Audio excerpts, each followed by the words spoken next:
Dark Tourist Adventures presents Welcome to the Legend of Holcomb Woods, the complete story. There are many stories of legends and myths that make up the folklore of Ohio, and as it is, with time almost every tale takes a turn from its point of origin. The lore progresses in its telling with each new generation until the original focal point of the story is lost and completely forgotten. It is not unlike a point of fact being told and retold, growing more and more unbelievable with each and every telling. A prime example of ambiguous recitation is the legend of Holcomb Woods. By now, everyone who investigates, visits the sites, vlogs, or blogs about haunted sites has heard about Holcomb Woods in Wood County, Ohio. Most do so in an organized, respectful, and professional manner. Or there are others who enjoy this Ohio legend of lore and want to just drive down the road and say, "This is so cool." Then there are those many would-be thrill-seekers who claim a paranormal experience in Holcomb Woods who, quite honestly, do not have a clue as to what they are doing, let alone understand what they think they have experienced.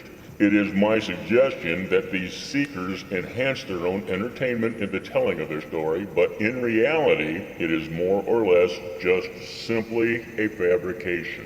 My point is this. I have repeatedly heard about the mad driver of the school bus and how he plunged the bus headlong into a tree, killing all the children on board.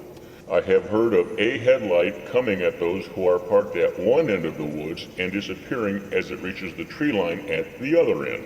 With each story I hear and with the countless videos I have seen, I have also found too many discrepancies in the tale to believe any of them. Many of the tellers actually discredit the legend with the telling of it. If you were born after 1975, then you don't really know the story of Holcomb Woods, but you're about to. In the early 1900s, a young farmer and his wife purchased a large parcel of land along Holcomb roads, some of which held the timbered area now called Holcomb Woods. After several years of farming the land and working the timber, the farmer's wife became pregnant. It was a difficult pregnancy. Eventually, a healthy baby girl was brought into the world, but her mother died during the delivery. The farmer never remarried. Over the years, the farmer dedicated himself to growing crops and cutting lumber to sell so he could raise his daughter and give her the best life he could. As his daughter grew, she transformed into a beautiful young woman, very much like the mother she never knew. It wasn't long before her beauty began to draw the attention of the young men in her school and the surrounding area. This attention made her father very uncomfortable and very protective. On her 16th birthday, her father granted permission to have a party at their homestead. All was going well until Dad noticed one particular young man showing an aggressive interest in his daughter. To make matters worse, she was not discouraging his advances. After the party, he addressed his concerns to his daughter and she just excused the behavior and laughed off Daddy's issues. As time went on, a relationship had developed that the farmer feared. He addressed the young man in private and asked him to leave his daughter alone. The young man just laughed at him. He then spoke with the boy's father, who had the same concerns for his son, but he said that his son would not listen to him either. Finally, one night after sunset, the farmer called to his daughter to speak to her to settle the matter once and for all, being she was just a schoolgirl still under his roof and in his care. When he called to her, he received no answer. After calling out repeatedly, he set out to find her, and find her he did, but not in the place he would have preferred. A half-mile from the farm was a place on Holcomb Road that was a popular stop for young couples who wanted to sedate their raging hormones. Too many times the farmer had to run couples off of his property, threatening trespassing charges or worse to discourage them from returning.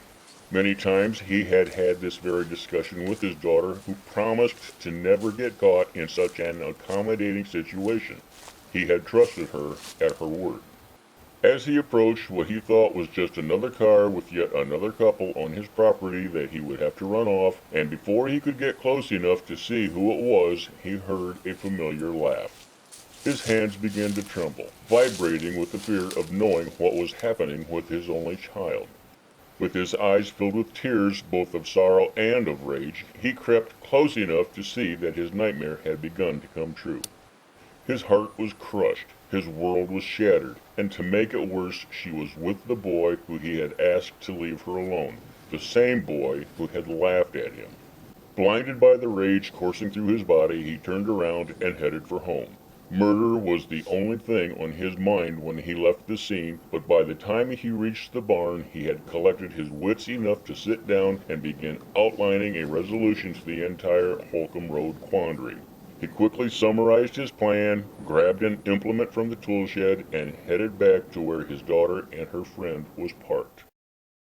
He arrived back at the scene just after midnight, but rather than walk up to the vehicle and pull his daughter out and take her home, he found a spot inside the tree line, sat in hiding, and just waited, and waited. While waiting, he could hear from time to time laughter above the music playing on the radio. After what seemed like hours, the boy opened the car door and stepped out to answer nature's calling. This was the moment the farmer had been waiting for. When the boy disappeared from his daughter's view, the farmer crept his way up behind the lad, put a rope around his neck, rendered him unconscious, gagged him, sank a baling hook through his lower jaw, dragged him off deeper into the woods, and hanged him in a tree, then left to return to his hiding spot where he again waited until his daughter had fallen asleep. By the time the sun had begun to rise, the farmer had finished carrying out his scheme, returned home, and had gone to bed. Throughout the night, his daughter would awaken to an empty car. Though the young man had not returned, she knew he would not leave her stranded, but was curious about the scraping noise she kept hearing on the roof of the car. Not owning a watch, she had no concept of the time. She couldn't see the stars because clouds had rolled in. It is supposed to rain tomorrow, she reasoned, and the scratching must just be the low branches from the trees scraping the top of the car. With those thoughts, she once again fell asleep. At last, dawn was breaking. When the girl woke up, she grew highly concerned for her friend who had not yet returned. Realizing how much trouble she would be in when she arrived home, she had to summon her courage and exit the vehicle to go face her father's wrath. When she stepped from the car and turned to close the door, life for her, as she knew it, ended. She saw that what was making the scraping sounds on the car's roof was not low-hanging limbs at all. To her horror, she was looking at the reason as to why her young male friend had not returned to the car during the night. Then and there she was physically and emotionally broken. She began screaming hysterically and uncontrollably. Her screams were loud and long enough that her father heard them from the farm. Like a good father, he ran off in the direction of her screams, but he was not the only person who heard them. Somewhere in the midst of all her screams, the daughter lost all of her sense of being. The sight of seeing the young man hanging from a tree branch with his lower jaw impaled by a baling hook had driven the girl beyond all reality. She had been driven emotionally and incurably insane and was placed in an institution where she died several years later. The boy's father himself was inconsolable. His emotions turned dark, very dark, at the sight of his son's corpse dangling from the end of a rope. He had been hanging there for so long that the rope had stretched enough to allow the toes of his shoes to barely brush the top of the car as his body gently swayed back and forth in the breeze. Deep within his heart, the boy's father knew the farmer had something to do with this. He knew the farmer was guilty, but over the years he could never prove it. The farmer had cleverly disposed of any incriminating evidence that pointed in his direction. For years to come, on the anniversary date of the gruesome slaying of the young man and the emotional destruction of a young and beautiful girl that eventually led to her death, anybody who was unfortunate enough to get caught in a compromising position on that same stretch of road, the boys all suffered the same fate, baling hook and all. Such is how Hookman became the legend of Holcomb Woods. The farmer was always suspected of the killings, but there was never enough evidence collected to arrest or convict him. This incensed the first boy's father, and he vowed he would exact his revenge some way, somehow, and so he waited and waited. The years went by, and the man who held a grudge had to move on with his life. He had lost his wife after 3 years of her grieving for the loss of her son. He, too, never married again. This second loss refueled his hatred for the farmer. Sometime after having buried his wife, the man applied for and was given a job as a bus driver for the school district. He was adjusting to a lifestyle he was not accustomed to. He got along, but he never forgot. He never let go of his bitterness for the farmer. Although he kept it under control, it continued to churn within him. It continued to eat at him from the inside out. The months passed, and he enjoyed his duties as a bus driver. The children, though unruly at times, seemed to kindle a sense of responsibility of caring for those who were so young and unable to care completely for themselves that he thought he would never know again. They depended on him to deliver them safely to their homes. Joy was beginning to find its way back into his life, yet still, he never forgot. Mostly because part of his daily route took him down Holcomb Road and past the spot where his son had been murdered. No, he never forgot. He couldn't forget. He would not allow himself to forget. He always remembered his vow. Then one afternoon the bus driver came to work with an unsettled air about him. He was short-tempered with the other drivers as he brushed off their inquiries concerning his health. As the children climbed onto the bus to go home, they themselves were of an overly spirited disposition, which seemed to irritate the driver all the more. He gruffly ordered the children to take their seats and be still. After they apologized, they nervously sat down and became quiet. After safely dropping the first few of the young students off, the driver's spirit seemed to settle and his mood lightened. All was going well until he turned down Holcomb Road. As he rounded the corner onto Holcomb Road on this day, he spied none other than the farmer cutting lumber at the edge of the woods. Something in the bus driver's mind snapped. He drove down that stretch of road in the same manner as he always did, and the farmer gave no heed to the approaching bus.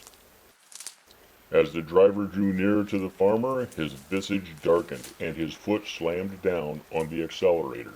His hatred had finally taken over. The grief he had harbored for years poured out of him. He had seen his opportunity for revenge and madly seized it. He gauged the distance to the farmer and drove the bus off the road and directly toward the place where the murderer was working, gaining speed with every passing second.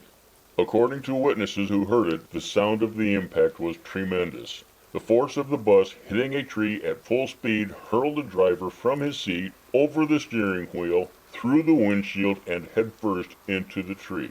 It is said the impression of his face can still be seen in the tree.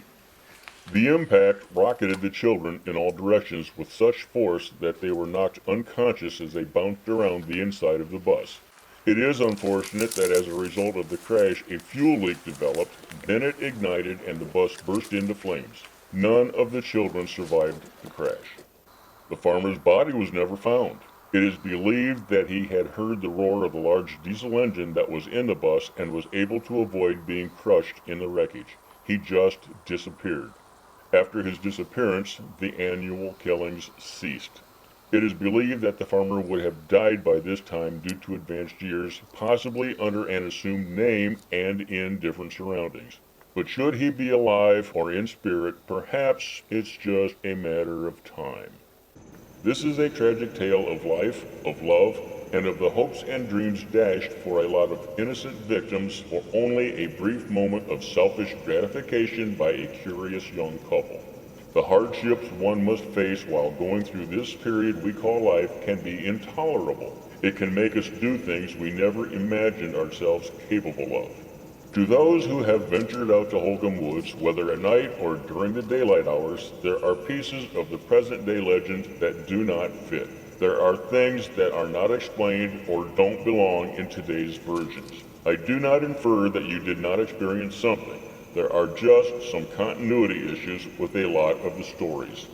I will conclude with saying that it has not been too many years ago that Holcomb Woods had been put up for sale. Now under private ownership, the woods is posted with no trespassing signs plainly and clearly so that there is no misunderstanding about it. Keep out. I will also inform you that since the removal of the bus from the property, the paranormal activity has been greatly curtailed.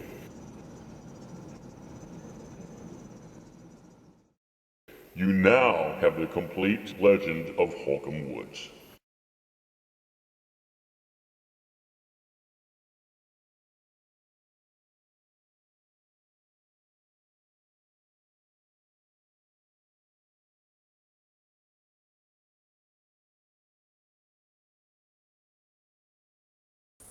Well, now that you know the real story, do you have a renewed charge of excitement? I do. But beware. The next time your sweetheart says, let's go take a drive down that dark, lonesome Holcomb Road, you might want to be careful and not get roped into something. Adrenaline can be addictive, and you don't want to do something and go somewhere where you just might get hooked.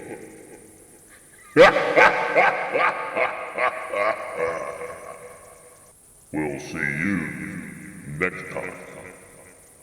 You hope.